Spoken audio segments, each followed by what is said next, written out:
para todos e todas, sejam muito bem-vindos e bem-vindas à nossa quarta aula. E para começar, vamos falar sobre práticas de avaliação inclusiva.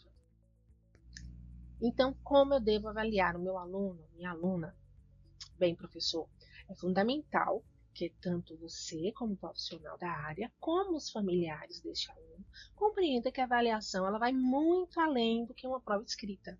Vai muito além daquele modelo tradicional, onde se o aluno não passar naquela prova escrita, logo ele não aprendeu, ele não fixou o conteúdo e ele está reprovado.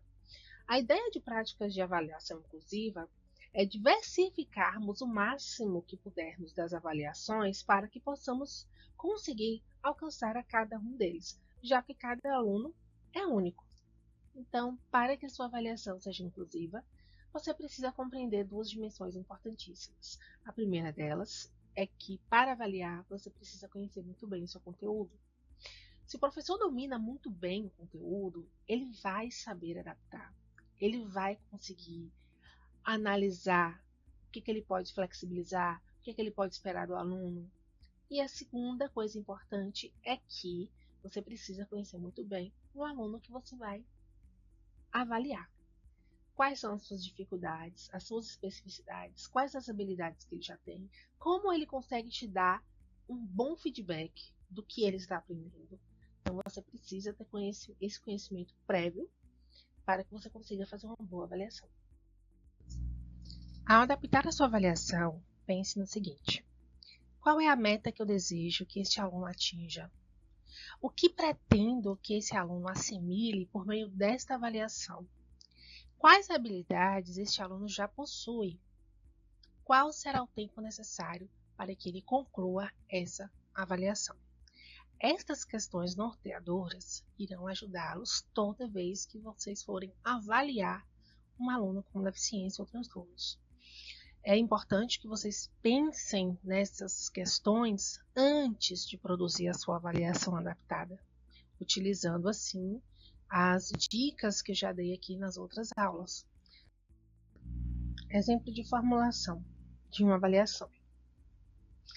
Vamos supor que o professor está dando aula no primeiro ano de ensino médio, na disciplina de português, e ele pensa numa atividade avaliativa que seja simples e que seja fácil para toda a turma.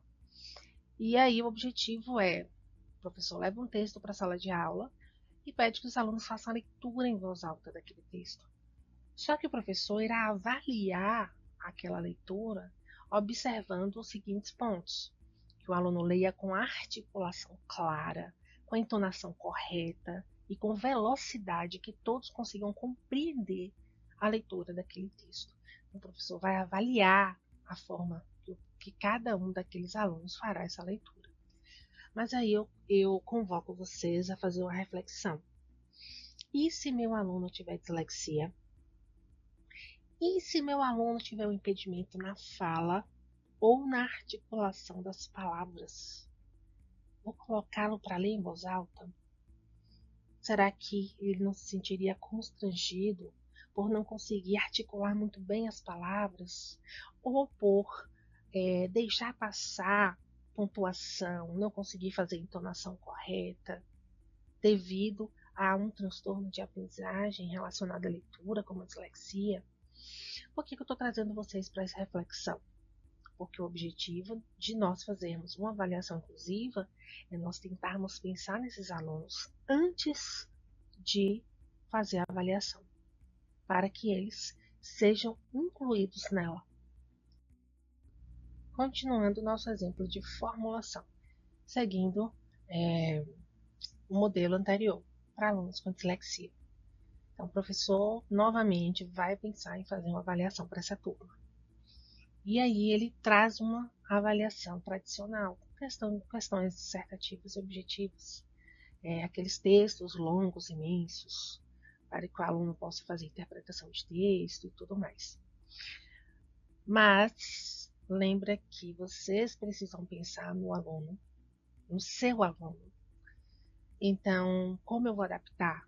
Isso tem que ser antes de você levar a avaliação para a sala. Porque quando você chegar com aquela avaliação que não está adaptada, você vai ficar em apuros pensando, e agora? Como é que eu vou avaliar esse aluno? O que eu vou fazer? Como é que ele vai responder? Só que essas eram questões que você tinha que pensar antes. Então, pegue lá o nosso roteiro de estudo da disciplina e olhem o modelo de formulação que eu coloquei para esta atividade aqui. Eu dei ideias para vocês adaptarem, usando outros recursos, e levar para a sala de aula essa avaliação pronta. E vocês podem, inclusive, fazer de uma forma em que beneficiará todos os alunos da turma. Então, pegue nosso roteiro de estudo e leia esse exemplo de formulação. Seguindo com mais dicas de formulação de avaliação inclusiva, algo muito importante é que vocês não podem esquecer que o aluno com deficiência ele tem direito a um tempo maior para realizar as atividades e as avaliações, um direito garantido por lei. E quando você for aplicar a sua avaliação, você precisa pensar nisso, tem que levar em consideração. Então, você não vai chegar na sala e levar aquela sua prova com textos gigantes, com 5 páginas, 10 páginas.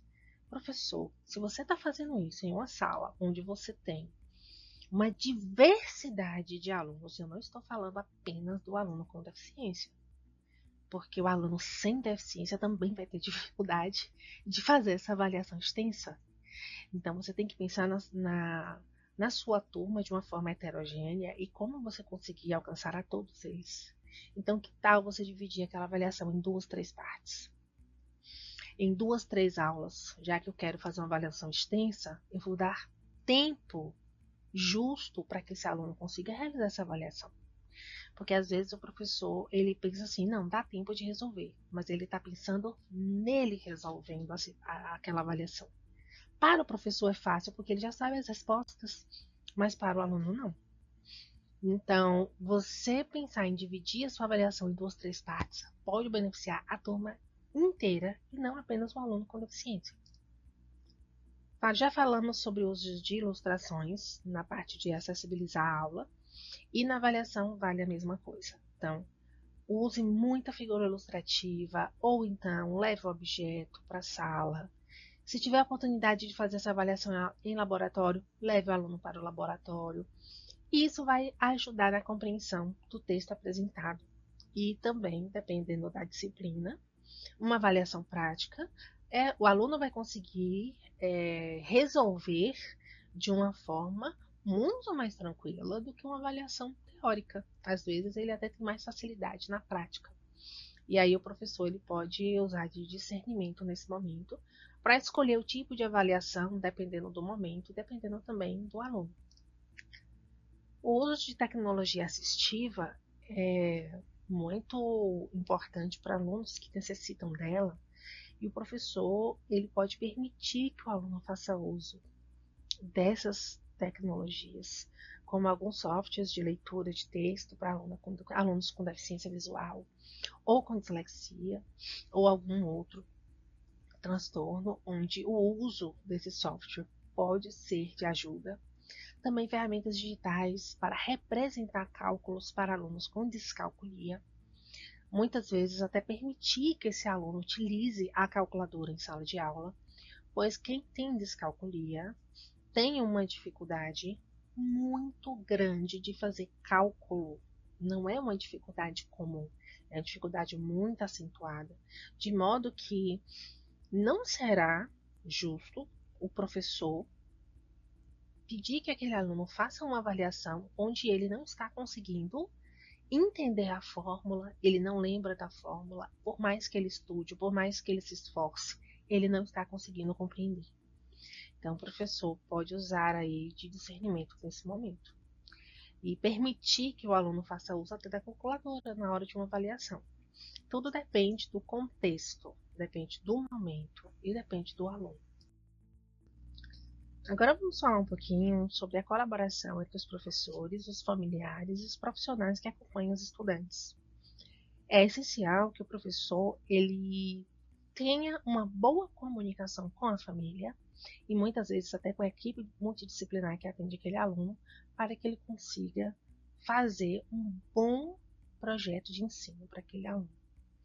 Professor, por que projeto de ensino?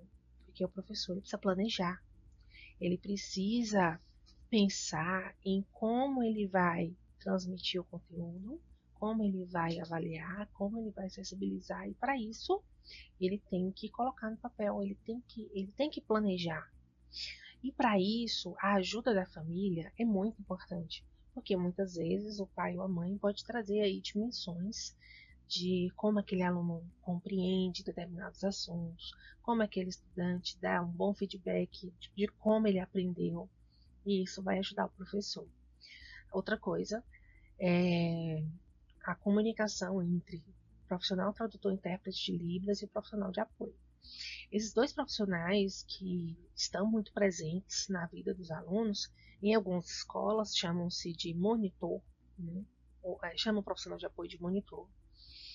Mas é importante que o professor saiba que esses profissionais estão ali para dar suporte ao aluno e não dar suporte ao professor. Como é? Como assim? Ó, o tradutor intérprete de Libras não está ali para dar uma aula paralela sua para o aluno surdo. E nem o profissional de apoio ou o monitor pedagógico está ali para fazer atividades infantilizadas, atividades de passatempo com o aluno enquanto você está dando a sua aula. O objetivo não é esse. Então, o tradutor intérprete de Libras vai atuar especificamente na comunicação, fazendo a tradução e interpretação das duas línguas, português e Libras. Enquanto que o profissional de apoio ele vai atuar nas atividades de alimentação, locomoção e higiene, e em outras atividades escolares, mas não entra a docência. Então, a docência é de competência do professor. Então, nem o intérprete de Libras, nem o monitor tem a obrigação de ensinar o aluno. É você, professor regente, que tem essa obrigação e competência. Então, vocês compreenderem muito bem a função desses profissionais é muito importante para que seu aluno possa ter um bom aprendizado na sua sala de aula. O uso da tecnologia assistiva é fundamental para aquelas pessoas que necessitam dela. E muitas vezes essa tecnologia ela vai ampliar as habilidades que uma pessoa já tem. E pode também auxiliar nas dificuldades. Então, nós temos alguns exemplos aqui. Eu vou deixar que vocês pesquisem outros exemplos de tecnologia assistiva. Mas algumas que eu coloquei aqui, leitores de tela, que ajuda bastante quem tem deficiência visual, software de reconhecimento de voz, aplicativos de comunicação alternativa e aumentativa. Esses aplicativos ajudam bastante para alunos com TEA. Teclado e mouse adaptativo também ajuda para quem tem algum impedimento físico-motor, também aluno com deficiência visual. Software de legendagem automática, lembra que eu falei para vocês levarem aquele documentário com legenda, leva o filme com legenda, esse software pode te ajudar a colocar legenda nos vídeos que você fizer. Aplicativos de organização e planejamento, gente, isso aqui é muito bom, ajuda o professor, ajuda o aluno a organizar a rotina, a planejar a aula, a fazer um planejamento de estudo, é muito interessante. Livros digitais acessíveis, óculos de realidade virtual para simulações educativas. Tem também softwares de previsão de palavras e de fala e tradução. Só tem isso? Não, gente, tem uma imensidade de recursos de tecnologia assistiva que, se vocês pesquisarem, vocês vão encontrar centenas de recursos. Então, é algo que realmente pode ajudar na tua sala de aula. Assim encerramos a nossa quarta aula e na nossa próxima aula vou passar para vocês algumas ideias de desenvolvimento de projetos educacionais inclusivos. Até a próxima aula.